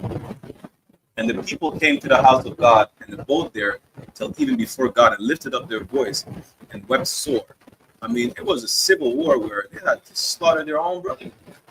You know, this is not a pleasing thing. Don't get me wrong. It's not a pleasing thing to have to do that. It was not a pleasing thing for 11 tribes to have to do that. They even inquired, listen, do I have to go to war with my brother? You know, I mean, we lost, but do I have to go kill my brother? And Phineas said, yeah, do I have to go kill my brother? Can I stop there? The Lord said, yeah, go against him. I got you. I got your back. That's what the Lord said. You know, it's not a pleasing thing. Family feud is never pleasant. Benjamin had to get it. It's a lot. Verse 3. Judges chapter 21, verse 3, and said, O Lord God of Israel, why is this come to pass in Israel that there should be today one tribe lacking in Israel. You see, even after what Benjamin did, and the tribes like, yeah, we're never going to give our daughters to Benjamin, they still have brotherhood. Why? Because, like, damn, did we really just eradicate one of the 12 tribes? Why should there be one less tribe? Why do we have to kill them off? Mind you now, they inquired to the Lord, do we have to fight our brother? I mean, we get it, they did wrong, but do we have to fight our brother? Phineas said, should we still go fight, or can we stop there? Now, bodies are just dropping on both sides. You know, even if Benjamin dropped a lot of bodies, listen, we eradicated the whole tribe. They went to the Lord, they cried like, yo, listen, how did we get to this? We had to kill off one whole tribe. Let's just say that there should be today one tribe lacking in Israel. Then how do we come to this? That's what they're asking the Lord. Verse 4. And it came to pass on the morrow, the people arose early and built an altar and offered burnt offerings and peace offerings. They're sacrificing to the Lord. Verse 5. And the children of Israel said, who is there among all the tribes of Israel that came not up with the congregation unto the Lord? They had made a great oath concerning him, that they came not up to the Lord to Mizpah, saying, he shall surely be put to death. You understand? Like, yo, Agwan, who is not present for what we're doing right now? You know? Damn. Understand this. They're feeling remorseful at this point. You know how they're feeling remorse? It's like they ain't even do nothing wrong. They ain't nothing wrong. They were just enacting the judgment that was supposed to fall really on the sons of Belial. Then it had to fall on the whole tribe. And they felt bad. Damn. We killed our brother. Benjamin is no more at this point. You know, and we literally, they even have no Benjamin women. Because we burned down all the city. We even helped. We went past Gibeah. We killed off the whole tribe. We burned all their cities to the ground. You know? And they're feeling bad about it. They're feeling remorseful for what they had to do. Though they had to do it, they're feeling remorseful. Even if Benjamin caused it, still feeling remorseful. Verse 6, and the children of Israel repented them for Benjamin their brother, and said, there is one tribe cut off from Israel this day. So, like of course, feel free to chime in at any moment. Right? Like this heavy what you bringing out, man. This shows why we should have brotherhood. Regardless of what tribe we from, if a brother do wrong, he got to pay for what he do. You know what I'm saying? But this heavy what you bringing out. Oh God, Watson. This is brotherhood. Like, see, this is first nature brotherhood. Because they have to do what they have to do, but they still feel bad about it. Now there's no more tribe of Benjamin. Okay, who's gonna make the oxtail? We're gonna get Jamaican package. Who's gonna listen to that? Who's gonna make that song? Well, we didn't even get to the dancehall part yet. But you get the point, right? They're remorseful about having to cut off one full tribe, not some people in the nation, but one full tribe. Judges chapter 21, verse 7. How shall we do for wives for them that remain, seeing we have sworn by the Lord that we will not give them of our daughters to wives? Why are they asking that? Because they kill off all, there's no more Benjamin women. They burned the cities down to the ground. And they're asking shit. It's like they're asking them. We really don't want them to be cut off. How do we come to this day where we're not the 12 tribes of Israel, we're the 11 tribes of Israel? It's like it's like we just came to a consensus that we won't give them our daughters to wives. So how are we gonna make sure that they don't go extinct? Because you're the seed of your father. You know? We gotta make sure, like, yo, keep Benjamites alive. What are we gonna do about it? And they still have brothers to say, yeah, we just try to save the tribe, but how? Because we refuse to give. I say, I don't want my daughter with them. That's what they said. But we need to find a way so that Benjamin is not extinct. You understand? Verse 8. And they said, what one is there of the tribes of Israel that came not up to Mizpeh to the Lord? And behold, they came none to the camp from Jabesh Gilead to the assembly. Because why? If you didn't come at the time, it's like, yo, you're gonna be cut off. You know, people of Jabesh Gilead were not they were not present in the house of the Lord when they had their consensus about, yeah, you know what, we're not gonna give them our women. They were not present when they made the sacrifices and they repented for their brother. You know what it means to repent. At this point, listen, that's ultimate brotherhood. They asked for forgiveness for Benjamin. Like them, you know what? I feel, even though we feel bad for doing what they for having done them the way we did, we have to, we apologize in the name of Benjamin. We repent to them, our brothers, right? So like it. Let's jump to verse. For time's sake.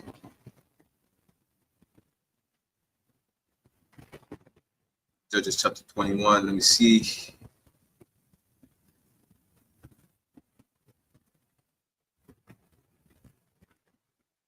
Okay,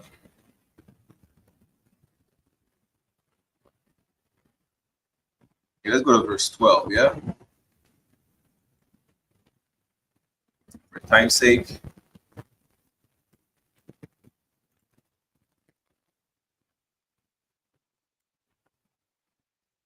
Judges chapter 21, verse 12. And they found among the inhabitants of Jabesh Gilead 400 young virgins that had not known men by lying with any male. Right? Again, don't get this twisted by saying they were virgins because they did not know men. They were just young women of marriageable age. That's what the word virgin means. Because a married woman can still be a virgin. She's young. You understand? And they brought them unto the camp to Shiloh, which is in the land of Canaan. Right? So they found some 200 young, beautiful sisters. Right? And here's where we have the first bashment part. This is where we're getting to. The original bashment part. Verse 13. And the whole congregation sent some to speak to the children of Benjamin that were in the rock of Rimmon, and to call peaceably unto them. Meaning what? Some of the Benjamites that fled, that stayed in the wilderness under the rock of Rimmon, they stayed there for months. The nation said, you know what? Let's select some men and let's go fetch them and be like, yo, listen, here's what I want. We're not here to kill you. We're done with that. We know we did a number on you guys. And we actually regret it. Even though you called for it, yeah, we feel bad about it. Even though you're at fault. We still feel bad about it. And there is no women for you to sleep with at this point. So the tribe is going to be extinct. So here's what the idea we came up with, right? Verse 14. And Benjamin came again at the time, and they gave them wives which they had saved alive of the women of Jabesh Gilead. And yet, so they sufficed them not. Like, nah, man, it's not enough, of these wives of Jabesh Gilead. And the people repented them for Benjamin, because it's like in verse 15, and the people repented them for Benjamin, because that the Lord had made a breach in the tribes of Israel. Verse 16. Mind you now, right? We can't sleep with heathens. So this is out of the question. So you know that somehow we would have to sleep with one of the remaining 11 tribes. Even though they didn't want it. But listen, it is inevitable. You're gonna have to, let go of that anger that you have against Benjamin. Like, yeah, listen, give us one or two daughters. Give us one or two Judites, Issacharites, Zebulonites, Right. whatever tribe. Listen, y'all have to agree too. So let us deal with the y'all then. Let's block it. Verse 16. Then the elders of the congregation said, how shall we do for wives for them that remain, seeing the women are destroyed out of Benjamin? Again, these women of Jabesh Gilead, that was odds, right? So the elders that came and said, yo, listen, we're gonna have to find a solution at this point because there's no women in Benjamin. Y'all gonna have to make a sacrifice and give your daughters to the Benjamites, to the remaining ones, so that the tribe doesn't go extinct. And trust me, Benjamin learned this lesson in a sense where you don't see Benjamin advocating for the rainbow flag. Like all the tribes, we're the famous one to speak against it. I think you understand why. Verse 17, and they said, there must be an inheritance for them that be escaped of Benjamin, that a tribe be not destroyed out of Israel. The elders were like, we're going to have to find a solution, because if we don't have any women for Benjamin, they're just going to die off. And, it must be something we could do. It must be how it does. And on top of that, that's not something your brother to say. You don't want your brothers to go sleep with no damn heathens. Damn right. Keep the tribe alive. You know what I'm saying? So it's brotherhood that was spoke right here. Like, we got to be brothers. You know what I'm saying? To keep this tribe alive. You got it. Oh, God, damn right. Because at the end of the day, at this point, if you're mad because Benjamin brought folly in the nation, now, even though you're the seed of your father, any heathen woman that will cause your brother to sin, but you causing your brother to sin, you would bring folly in the nation now. You understand? So, and I have to find a way that Benjamin is not extinct by not sleeping with heathens. I'm gonna find out what was that, whether they liked it or not, based on the consensus they had in verse 1. Judges chapter 21, verse 18. Howbeit, we may not give them wives of our daughters. The children of Israel have sworn, saying, cursed be he that giveth a wife to Benjamin. It's like, listen, you give a wife to Benjamin, go to hell, nigga. It's like it. We don't want to deal with you. It's not a sin to give a wife to Benjamin. They were just mad at Benjamin for obvious reasons. And like, yeah, we don't want to deal with the tribe no more. They excommunicado. But we don't want them to die off either. But down. They can't sleep with the heathens. We can have them sleep with heathens either. Right? Verse 19. Then they said, behold, there is a feast of the Lord in Shiloh yearly, in a place which is on the north side of Bethel, on the east side of the highway that goeth up from Bethel to Shechem, and on the south of Lebanon. They say, yo, there's a party going on. This is the first Bashment party. This is the first dancehall party. This is the first Zouk, Soca, Calypso party in the nation. You understand? Verse 20. Therefore they commended the children of Benjamin, saying, this is what the elders said. Right? Who's our elders today? Anyone know who's our elders today? Nobody knows who our elders today. This is what our generals said. Why? Therefore they commanded the children of Benjamin, saying, go and lie in wait in the vineyards. So you know what? Go around there. Just chill for a minute. Yeah. Verse 21. And see and behold, if the daughters of Shiloh come out to dance in dances. Good night. Listen. Then come ye out of the vineyards and catch you every man his wife of the daughters of Shiloh, and go to the land of Benjamin. Elders said, listen, y'all chill for a minute right here. If these sisters come out and dance, they come out and wind up, just catching the attention of a man.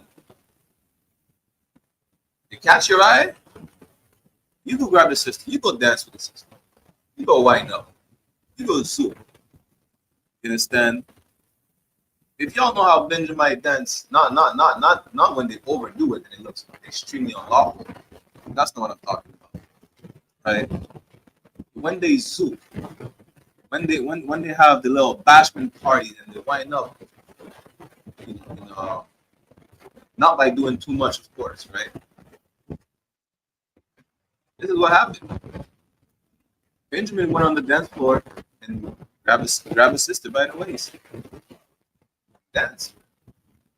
So Benjamin went on the dance floor. They were playing Vibes Cartel Romping Shop. They were playing what's that song name again? Mad Cobra Flex. They were playing Egyptian. Playing Y'all Me Wanna Hold Ya. That's what they were playing. You understand? Listen, that was the first bashment part. That was the first dance. They play soca, calypso, and this is how you understand. This is how you see how Benjamin get down in the parties, because that's biblical. That literally happened. Man, so you see the gal them on the dance floor? Go ahead and grab a gal. The man then went to grab a gal, and that's how the tribe today is not extinct. Okay, and the fathers, Tawakan, and know what's crazy about the whole story? This is how homosexuality could kill a whole community. Damn right. So, like, I was gonna get to that at the end. That's one of the moral of the story. It's a hockey. You know, because now understand that how Benjamin learned their lesson. That's how you have songs like "Boom Bye Bye." You know, song then like Benjamin making Cartel has a whole song about having more than one gal, promoting what people call polygamy, which is really polygyny, polygamy, right? A man having more than one wife. That's what you understand. What's the song again? Chichiman. Count the songs. Listen, I'm not gonna name everything and get the YouTube flag. Right? Go look them up. I'll do a whole Judges chapter 19 to 21 playlist for y'all. If I got to. You know, that's what I'm gonna call it. The Judges chapter 19 to 21 playlist. None but Benjamin music. Right? The point is, let me just read verse 22 real quick. I'm gonna finish the whole chapter. Judges chapter 21, verse 22. And it shall be when their fathers or their brethren come unto us to complain, they will say unto them, be favorable unto them for our sakes. The elders like, listen, you said you didn't want to give your daughters, but we can't have them extinct. Now, these sisters on the dance floor, yeah, don't prevent Benjamin to go on the dance floor and grab a gal. You know, we don't want them extinct. And anyways, gal them off your breed. Right? So now, he said, be favorable unto them for our sakes. Be brotherly. Listen, don't hold a grudge. And you can't hold a grudge against your brothers and sisters. What was that? Leviticus 19, 8 and 18. Don't hold a grudge against the children of thy people. They did wrong, no sweat. Y'all killed them off. Now, you can't have them extinct. You know you're mad, you know. You're gonna go. You'll be over it. After the first baby, you'll be damn. I have a grandchild. I have a nephew. I have a niece.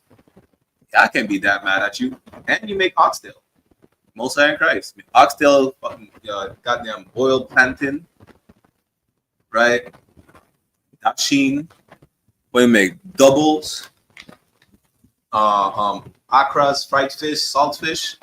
Yeah, we can't be mad at Benjamin. Y'all got the rum punch and everything. Yeah, we can't stay mad at y'all. The point is, the elders like, you'll be favorable unto them for our sakes. Listen, just do that for us at least. Be brotherly to them. They ain't got no women where the tribe will be extinct if you don't take your daughters as women. Just leave it at that. The tribe is already damn near wiped out. Leave it at that. What's done is done. You know, now, be fruitful and multiply. That's what the Lord said. It's a lot. Because he reserved not to each man his wife in the war, for he did not give unto them at this time, that ye should be guilty. Salak. See, verse 23. And the children of Benjamin did so and took them wives according to their number. And of them that danced, who they caught. Listen, you think I was just paraphrasing and giving you a scene of the dance hall scene when you see on the dance floor the gal them, you go grab them by the waist. You don't know that's how you don't walk up to a girl like, hey, excuse me, can I have a dance? Yo, you want to do your thing. You want to catch a wine. You catch a wine.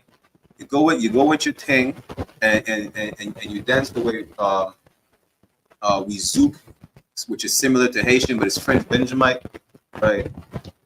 Listen, after that, these dances will guarantee you be fruitful and multiply. You understand? That's the way Benjamite do things in the party. It's built. I mean, again, I'm not talking about when they overdo it. It should look absolutely unlawful and la'atawab, even just common sense. When it's done right, decency. You understand? That's biblical. That's how we managed to have the tribe not being extinct. We went on the dance floor. Yeah. They're wrong. Now we redeem ourselves with the most not rainbow friendly songs, right? And the way we dance on the dance floor with decency, of course. And they went and returned unto their inheritance and repaired the cities and dwelt in them. That's ultimate brotherhood, because at the end of the day, y'all be mad at me until I gave you a grandkid. Salakia. Verse 24, and the children of Israel departed thence at that time, and every man to his tribe and to his family, and there went out from thence every man to his inheritance. Which is what? This is how the story ends well. Mistake was done, damage was done on both sides, especially on Benjamin. And then we repair all the damage. How? With brotherhood. Doesn't matter if you're mad, you don't want to give me your daughter now. Right? That was brotherhood, right?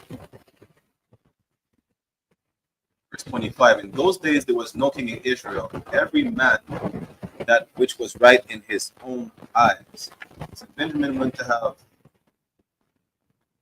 God have the tribe themselves. You understand? I mean, in the sense where Salaki, I mean, Benjamin went to repopulate the whole tribe. To have the best. After that, we have countless Benjamite parties where you see down. This is what happened in Judges. Now, because of brotherhood, you know, we get to share the rum punch with all the tribes. The rum punch, the oxtail, the curry goat, the curry chicken, you know, the rice and peas, the saltfish, the ackee. Good night. The music, the dances. You know, it's how we saved, which is how the tribe was saved. Benjamin went on the dance floor with the things. He said, go grab your thing. Right? And this is the story on how we had the first bashment party. You understand? With that said, we're going to end the class. Just the moral of the story is, number one, don't be a whore and cheat on your husband. Two, don't be a sodomite. Because again, this is a perfect precept. Let me bring this last precept because that goes into both the actions of the concubine and of the sons of Belial, right? This is the moral of the story, right? The moral of the story is Deuteronomy 23:17. It shall be no whore of the daughters of Israel, nor a sodomite of the sons of Israel. That's the moral of the story. Don't be a whore and don't be a fish. You understand? If she was not a whore, and if they were not sodomites, all that would have been. Now, last but not least, first and foremost and last but not least, let brotherly love continue. Without brotherhood, the tribe would be extinct. That I'm priest and officer 500 Barak Yala, Yamyan. From the Israelite School of Universal and Practical Knowledge under Committee YAHANNA. Again, I had the honor of having Officer 5000 Madabar again with me tonight. Water, sir, as usual. Right. We're going to get the security announcements. Next week, the class will be the same topic in French. You understand? And tune in, subscribe to every single channel of the ISUPK throughout the board, throughout all social media, whatever the case is. Come get this truth, because now is a day like never before to be in the truth. This is not the time to drop your sword. This is not the time to be double-minded and think, should I do this? Should I do this? Should I not do this? At the end of the day, after seeing all the events that are going on across the globe, it is time like never before to be in the truth.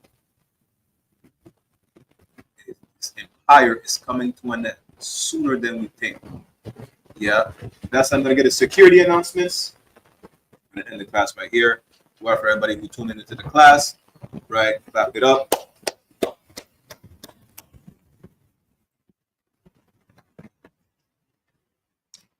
The ISUPK security announcements. We are the I.S.U.P.K, the Israelite School of Universal and Practical Knowledge, started at 1 West 125th Street, Harlem, New York, under Commanding General YAHANNA.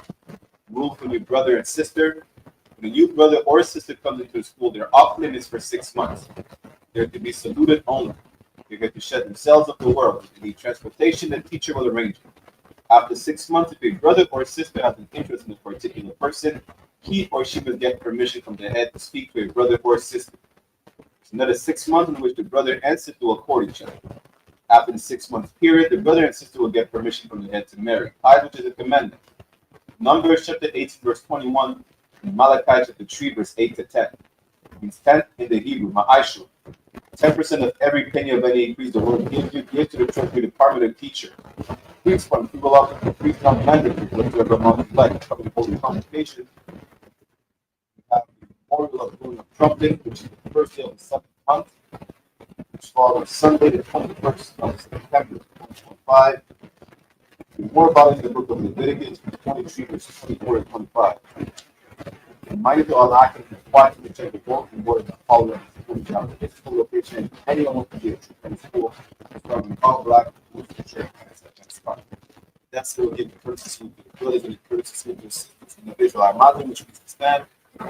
We'll give a courtesy to the brothers, the individual Imagine Shabbat, Imagine, Rock, Yahweh Bahashem, Yahweh Shai Rakatam, meaning Yahweh in the name of Yahweh Shai. Bless y'all. Yajamata, which means hands down. Sar, which means to turn and visit sisters if you have any in your presence. We'll give them a courtesy salute as well.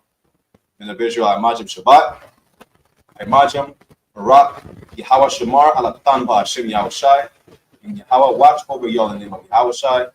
Yajamata, class dismissed.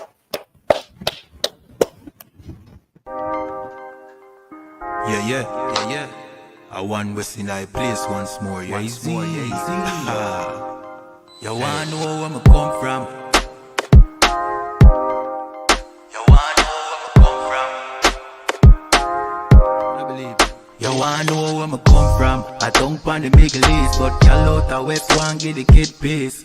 Me take over to pretty Christine. A big broad smile and giggling teeth. Have a brand new 4-5 pretty crisp clean. We deal with the chica press pretty pristine. Them say them bad but we no intrigue. If you this now your top 10 killing increase. And we no join both sides. A one West are the best you fi know boy. You put a S on your chest when the chrome pint.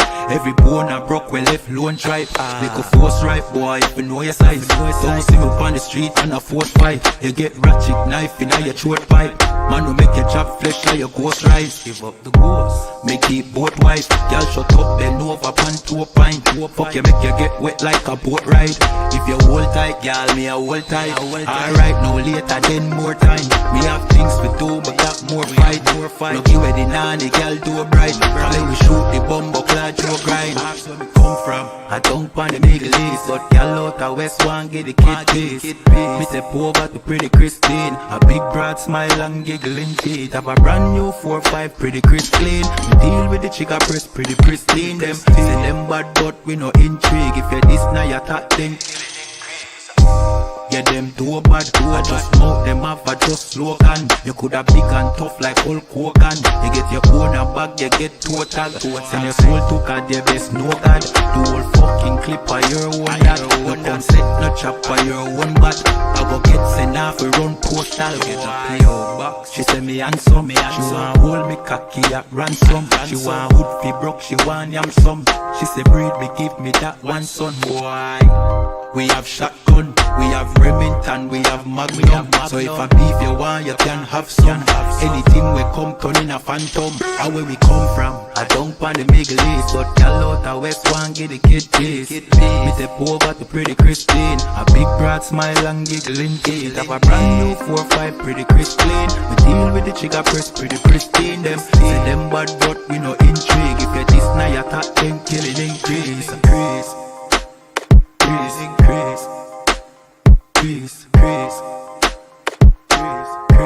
you know, yeah, Z. A one was in a building. You know when we come through, just hide the gal them and hide the liquor.